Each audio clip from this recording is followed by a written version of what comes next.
Guys, kumusta? Ang video natin for today ay 3 months ago pa to na nangyari guys, no? Kasi nung time na andito pa yung kapatid ko at yung girlfriend niya na bumisita sa amin. So, yun nga, no? The night before na sila ay uuwi na, naisipan namin na maglaro ng bowling para kahit paano ay meron kaming bonding moment bago sila uuwi ng Pilipinas. So, ano lang sila dito guys, like a month or 28 days lang naman sila dito. So, parang nag-spend lang sila ng Christmas at saka New Year, no? So, yun lang. I think hindi nga 28 o hindi nga umabot ng 28 days. Parang lang ata sila 25. So after namin naglaro ng bowling, naisipan namin na kumain na din sa labas, no? Kasi malapit lang naman yung kainan dun sa pinaglaruan namin. So kumain kami dito sa Chinese buffet, which is maganda na to kasi hindi na kami maghantay sa niluluto, no? Kasi eat all you can siya. So, meron ding eat all you can dito. Yung mga ganito, yung Chinese, mga ganyan-ganyan. So, after namin kumain, naisipan ni Timothy na maglaro ng yung arcade game, yung mga ganito. So, ayan, sumali din si Angelica. Yun nga, natuwa naman kami sa aming pinaggagawa doon. Kahit papano ay meron kaming mga ganap, no? And ito na yung nangyari kinabukasan at ito na yung araw kung saan or kung kailan sila iuwi na, no? Mali-mali pa dyan ang Tagalog. So, ngayon, naisipan ko na kasi umagahan na bago kami magpunta sa airport kasi yung flight nila is gabi. So, bago kami pumunta doon, kailangan naming umagahan. Kaso yung umagahan namin is parang na to, kasama na yung lunch. Kasi di naman ito masyado early. Parang medyo nasa na, 8 or 9 something. So, ayan. So, naisipan kong gumawa ng breakfast. So, habang sila nag-iimpake.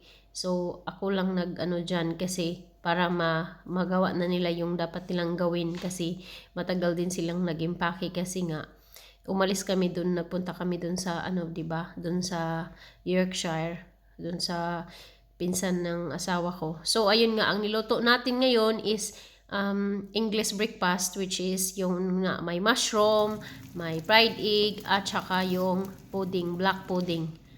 And then, ito yung baked beans. Usually sa atin, nilagay ito sa apritada. Pero dito, kasama to sa breakfast nila. So, yun yung one of yung famous breakfast nila. May baked beans, egg, black pudding, tomato, sausages, yon bacon. So, yun nga, after nilang empake, bumaba na din sila kasi sabi ko kakain na tayo bago tayo magpunta sa airport kasi malayo-layo din yung biyahe, malayo-layo yung airport sa amin, mga siguro may mga 2 o 3 oras din, depende sa traffic. Kung wala naman, mga lang, 1 oras I think. Pero pag minsan matagal talaga kasi di naman ganun kalakas na magmaniho si Mr. Hindi siya, hindi siya like sa atin na mabilis magpatakbo. So, kaya kailangan namin ng allowance na time.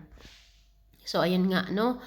Naisipan kong nasabihan ko sila na magkain na kayo, damihan ang kain kasi yun nga, mamiss nila yung pagkain na meron kami dito kasi bihira lang naman tayo maganito sa Pilipinas kasi iba naman yung breakfast natin, no?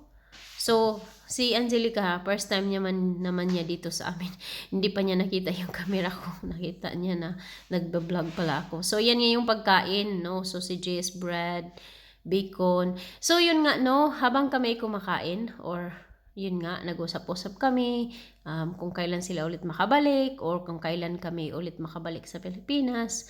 So, sabi ko malungkot na din ako kasi uuwi na sila. Yun nga, dito, after namin kumain, yung kapatid ko ay naglagay na ng kanyang gamit sa sasakyan at dito naisipan ko na or nakapag-isip-isip ako na ay naku, uuwi na talaga sila and then ako na naman dito medyo maano na, ano ba, mingaw pa sa Bisaya, no? Malungkot na naman.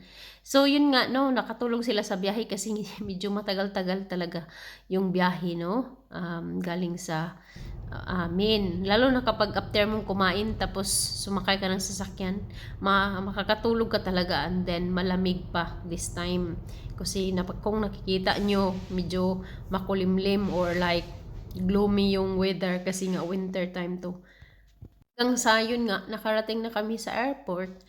And usually, pag sa mga ganitong biyahe, ano talaga kami ng allowance na 3 hours before yung flight departure. Kasi magpila ka pa, mag-check-in ka pa para kahit pa paano, di ka talaga malate. So yun nga, yung kapatid ko ay nag-check-in na siya nung nung flights. So sabi ko na parang ano din ako dito, medyo nalungkot na din ako. Kasi sabi ko, uwi na talaga sila. Kasi iba naman talaga pag may kasama ka sa bahay din. Pero syempre, wala tayong magawa kasi di naman sila pwede dito magtagal, no? Kasi may mga sarili din silang buhay at mga trabaho, no? Kasi di naman din sila pwede magtrabaho dito kasi tourist visa lang naman sila. However, pwede silang mag-stay dito ng hanggang 6 months kung gustuhin nila. So yun nga guys, nagbay na sila. So hindi talaga ako umiyak dito guys, no? Pinigilan ko yung sarili ko kasi ayokong mag-iyak-iyak, no? So yun nga, kung nakita nyo, yan yung usually napakahirap na time yung uuwi, ganito ganyan. Lalo na pag ako yung umuwi sa Pilipinas, pag ganitong mga time, medyo nahihirapan din ako. So yun nga, so walang iyak-iyak. Hanggang sa yun nga guys, no, after namin maghatid sa kanila, hindi na namin sila hinintay na makasakay. Umuwi na din kami. Thank you guys for watching. See you again soon. Bye!